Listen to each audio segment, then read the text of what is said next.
Hello everyone, welcome to my YouTube channel. This is the second part of chapter 3 of 10th class history and the chapter name is Nationalism in India.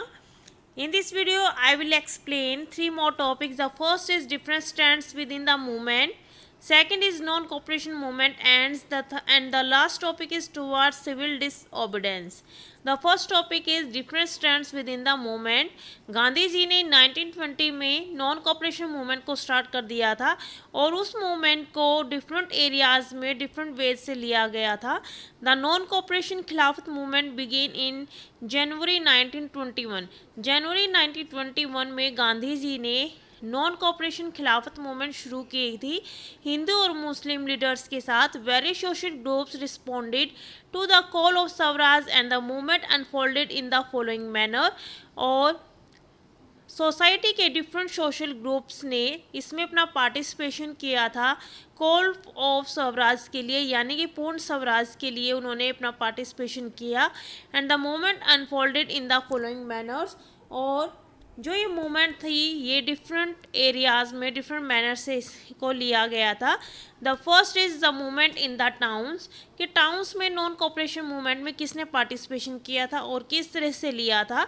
The non cooperation movement started with middle class participation in towns and cities. Non cooperation movement को town और cities में middle class families ने अपना participation इसमें किया था.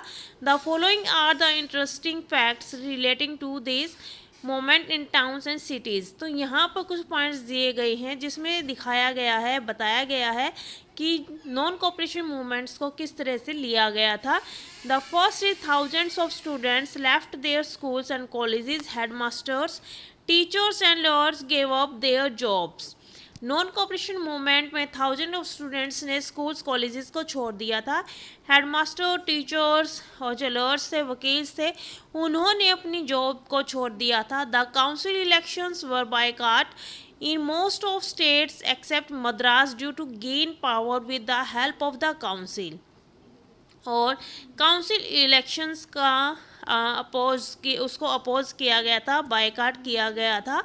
लेकिन मद्रास को छोड़कर हर जगह पर नॉन कॉपरेशन मूवमेंट शुरू हो गया था. लेकिन मद्रास में जो नॉन ब्राह्मण थे वो काउंसिल इलेक्शन में अपना पार्टिसिपेशन करना चाहते थे. As the boycott movement spread, people began rejecting imported clothes and decided to wear only Indian ones. जब नॉन कॉपरेशन मूवमेंट स्टार्ट हुआ तो सिटीज़ और टाउन के पर्सन्स जो पीपल थे उन्होंने फॉरेन क्लॉथ्स को रिजेक्ट कर दिया था और इंडियन क्लॉथ्स को वो यूज़ करने लग गए थे. Thus, production of Indian textile mills and handlooms went up. The import of foreign cloth had dropped to 57 crore rupees in the year 1922, while it was about 102 crore rupees in 1921. और जब foreign clothes को reject किया गया था और Indian textile mill का production increase हो गया था क्योंकि खादी का यूज़ इंडिया में किया जाने लग गया था, स्वदेशी कपड़े का प्रयोग किया जाने लगा था. The import of foreign clothes, और फॉरेन कंट्रीज से जो कपड़ा इंपोर्ट किया जाता था उसका प्रोडक्शन या उसका जो व्यापार था वो 1921 में 102 करोड़ से 57 करोड़ रह गया था. People also burn foreign cloth and picked liquor shops. और लोगों ने फॉरेन क्लॉथ को जलाना शुरू कर दिया था, उनकी होली जलाई गई और लिकर शॉप्स की पिकेटिंग कर दी गई थी. पिकेटिंग का मतलब होता है शॉप्स को ब्लॉक कर देना. This movement gradually slow down because of below mentioned reasons. जो ये मूवमेंट थी ये सिटीज़ और टाउन में ये काफ़ी लार्ज स्केल पर ये मूवमेंट शुरू हुई थी, लेकिन जल्दी ही ये मूवमेंट स्लो हो गई थी. इसके डिफरेंट रीजन्स बताए गए हैं. फर्स्ट है khadi cloth was more expensive than mass produced mill cloth, so people were not able to boycott for long.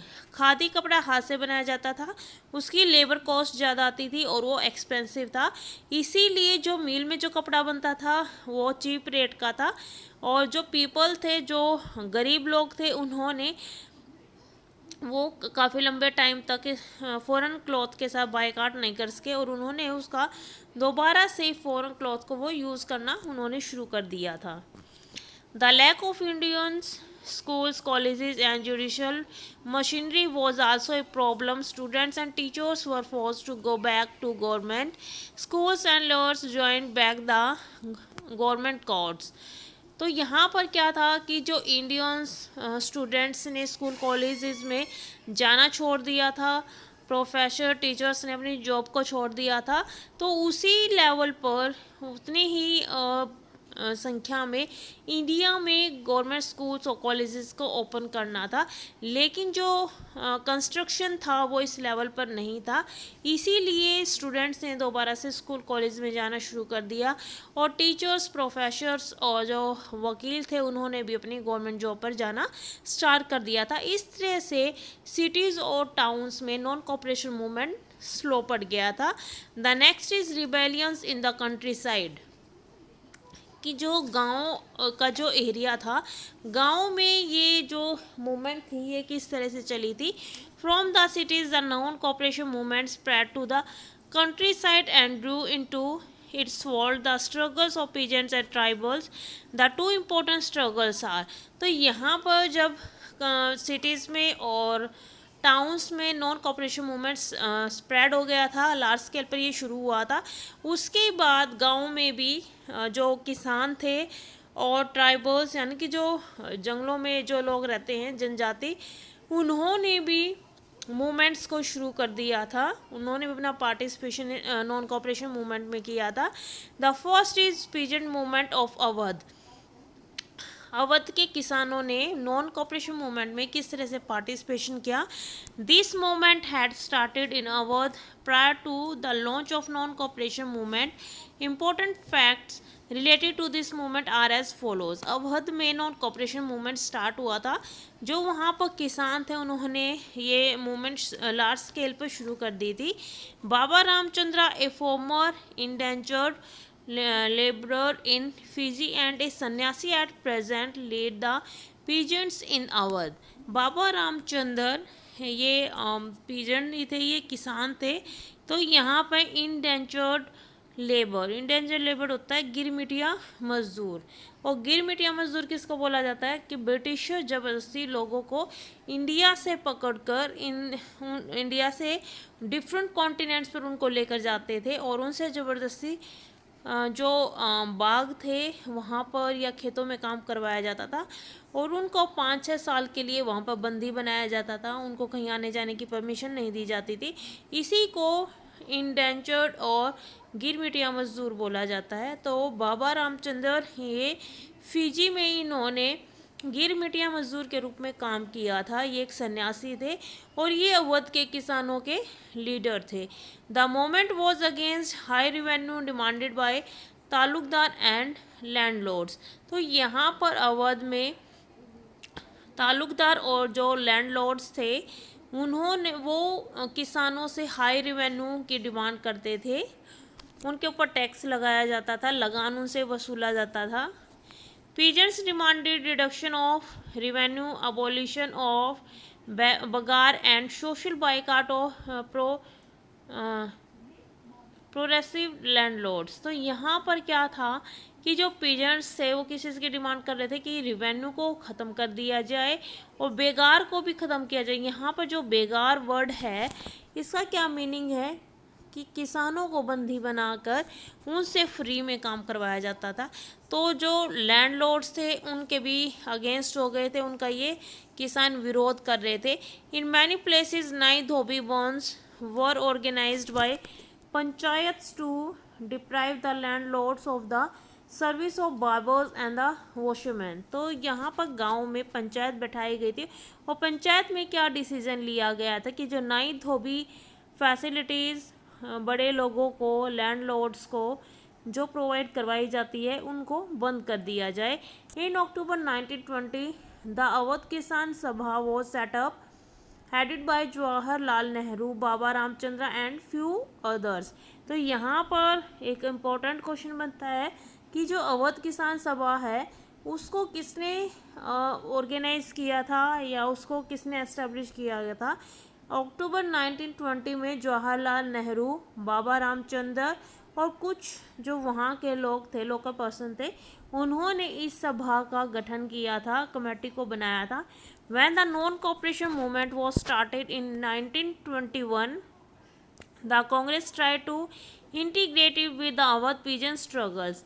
तो यहाँ पर क्या था कि 1921 में जब ये मूवमेंट शुरू हुआ था तो कांग्रेस लीडर्स क्या चाहते थे कि वो जो अवध के किसान थे उनको अपने साथ इस मूवमेंट में उनको नहीं मिलाना चाहते थे, क्योंकि उनको कहीं ना कहीं ये डर था कि ये जो स्ट्रगल है या जो ये मूवमेंट है ये काफ़ी लार्ज स्केल पर ये कुछ नया रूप ले जाएगी। As a movement spread in 1921, the houses of talukdar and merchants were attacked, bazaar were looted and grain hoards were taken over. तो जो गांव के लोग थे, कंट्री साइड के जो पर्सन थे, उन्होंने 1920 में क्या किया, तालुकदार और मर्चेंट्स इनके घरों के ऊपर अटैक करना शुरू कर दिया था, बाज़ारों को लूटा गया था और ग्रेन होर्स यानी कि जो जहाँ पर अनाज का भंडारण किया जो स्टोर थे बड़े बड़े, उनके ऊपर उन्होंने गांव के लोगों ने कब्जा कर लिया था।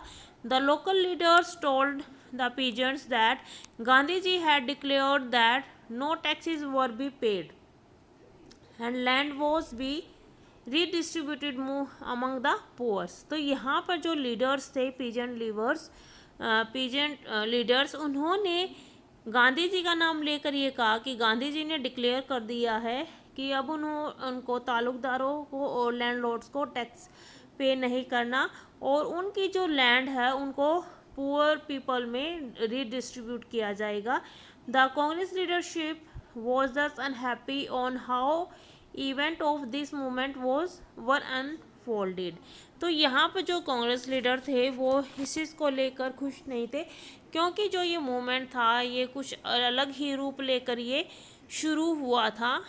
तो यहाँ पर जो कांग्रेस लीडर्स थे वो अवध के किसानों को अपने इस मूवमेंट में साथ नहीं लेना चाहते थे, क्योंकि यहाँ पर जो पीजेंट लीडर्स हैं उन्होंने गांधी जी का नाम लेकर उन्होंने ये कहा था कि टैक्सेस नहीं देने पड़ेंगे। दूसरा क्या था कि लैंड का रीडिस्ट्रीब्यूशन होगा, हालांकि गांधी जी ने ऐसी कोई स्टेटमेंट नहीं दी थी। The next is the movement of tribal peasants, कि जो ट्राइब्स होती हैं जो जंगलों में रहती हैं, तो जो जनजातियाँ हैं जो इंडियंस, उन्होंने इस मूवमेंट को किस तरह से लिया। The colonial government had closed large forest area and prevented people from entering the forest to graze their cattle or to collect fuel, wood and fruits. This enraged the tribal people, and in the Gudem hills of Andhra Pradesh a militant guerrilla movement spread in 1920। तो यहाँ पर भी एक important question बनता है कि 1920 में guerrilla movement क्या था। तो ट्राइबल एरिया में या जो ट्राइब्स का जो एरिया है, फॉरेस्टेड एरिया है, वहाँ पर ये मूवमेंट शुरू हुई थी।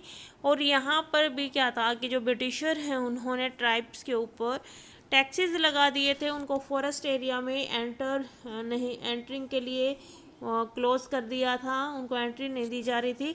और वो जो भी रिसोर्सेज वहाँ से कलेक्ट करते थे, जैसे फ्रूट्स थे या फायरवुड थी, उसको कलेक्ट करने के लिए भी ब्रिटिशर ने उनको मना कर रखा था, उनके ऊपर टैक्सेस लगाए जाते थे।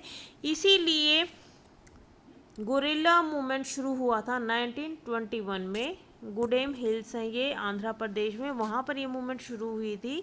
The following are the important points related to this movement. This movement was lead by Alluri Sitaram.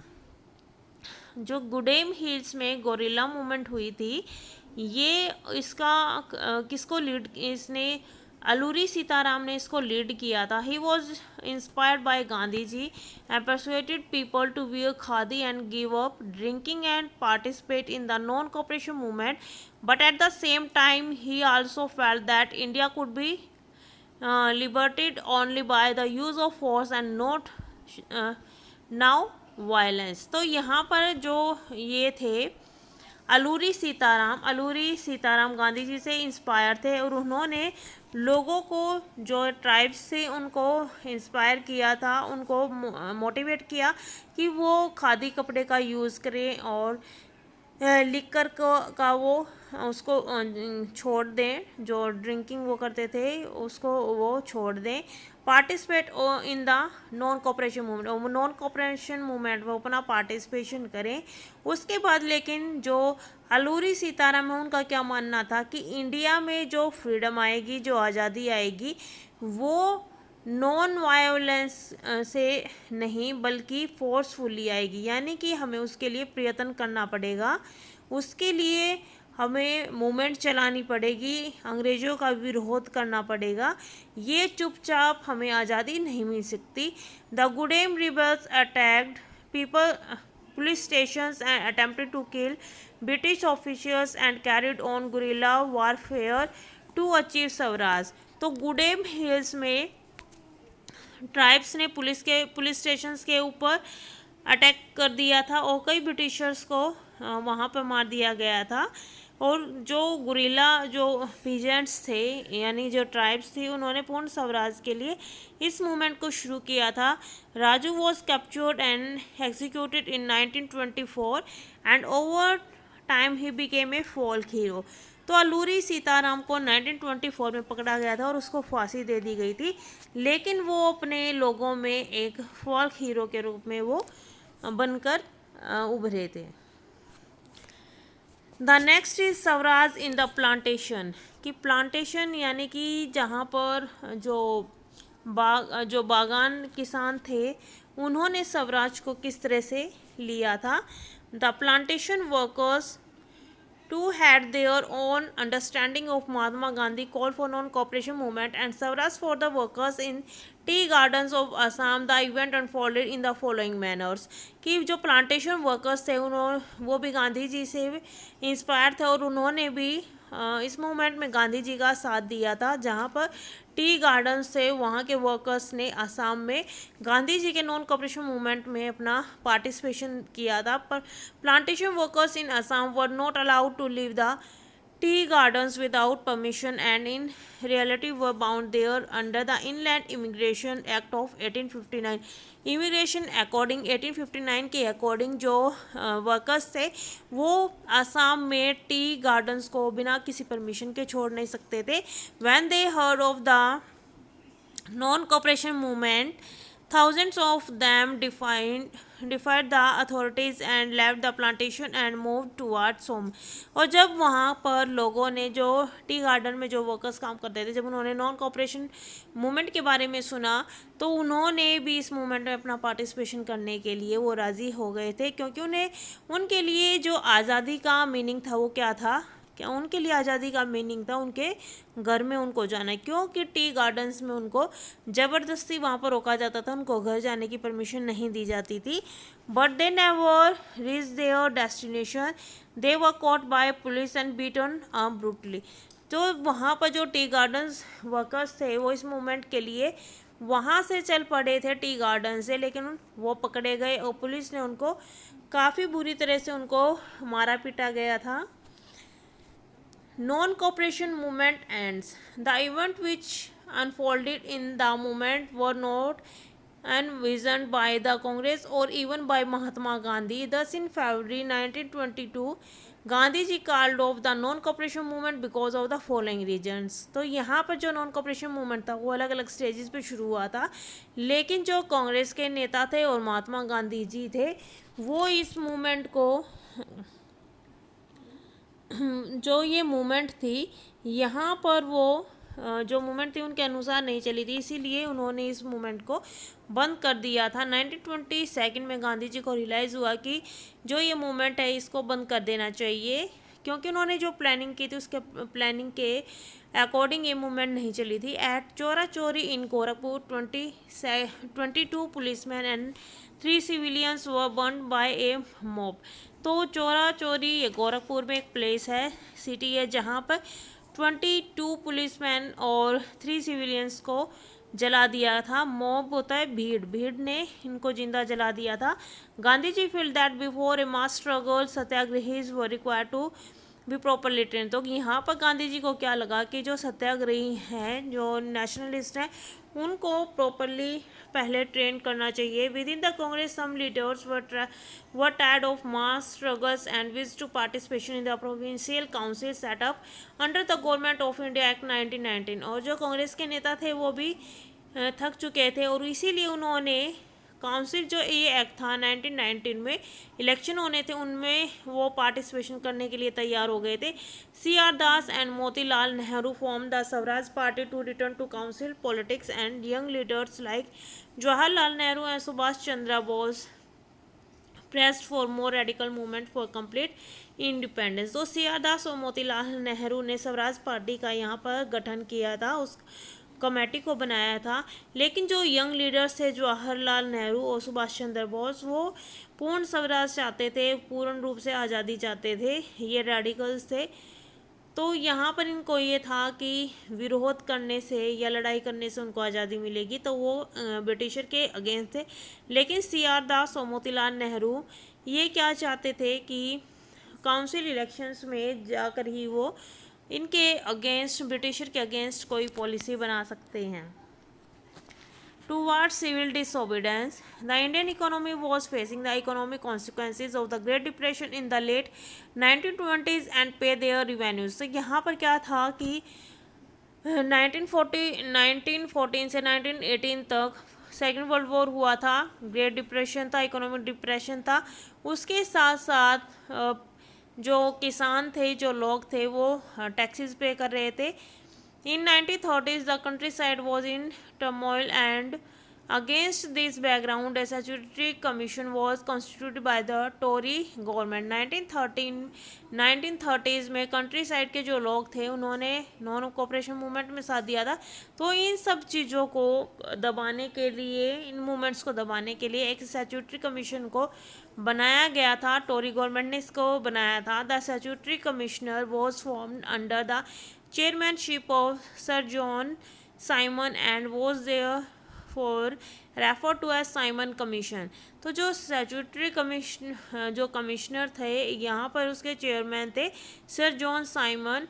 और जब वो इंडिया आए थे तो जो ये स्टैट्यूटरी कमीशन बनाया गया था, इसको साइमन कमीशन नाम दिया गया था। The commission was to look into the constitutional system in India and suggest changes.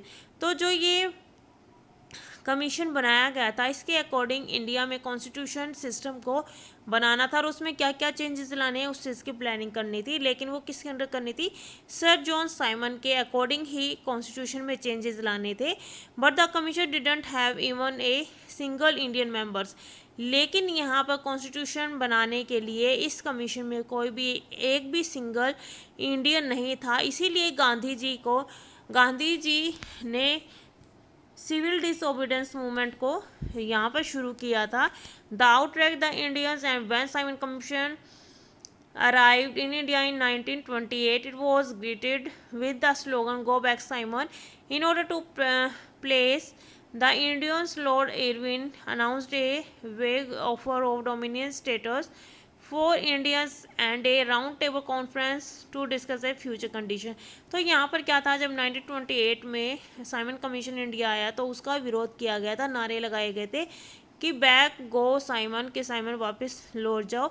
उसके बाद लॉर्ड इरविन, ये वाइस राय थे इंडिया के, इन्होंने एक डोमिनियन स्टेट का एक ये कानून बना दिया था और उसके लिए गोलमेज सम्मेलन होना था लंदन में, जिसके लिए गांधी जी को बुलाया गया था।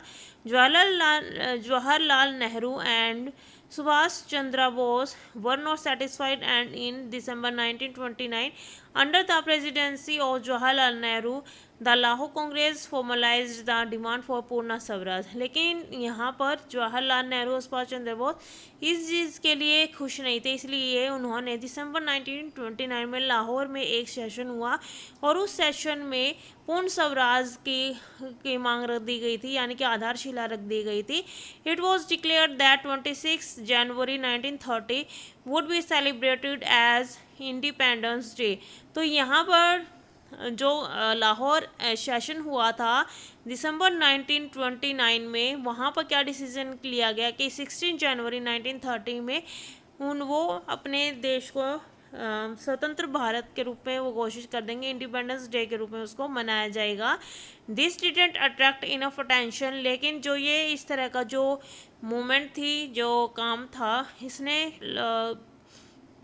काफ़ी लोगों की अटेंशन को प्राप्त नहीं किया था। And Gandhi ji decided to launch civil disobedience movement together support for Purna Swaraj, और इसीलिए गांधी जी ने पूर्ण स्वराज के लिए लोगों की अटेंशन पाने के लिए उन्होंने सिविल डिसोबीडियंस यानी कि सविनय अवज्ञा आंदोलन चलाया था।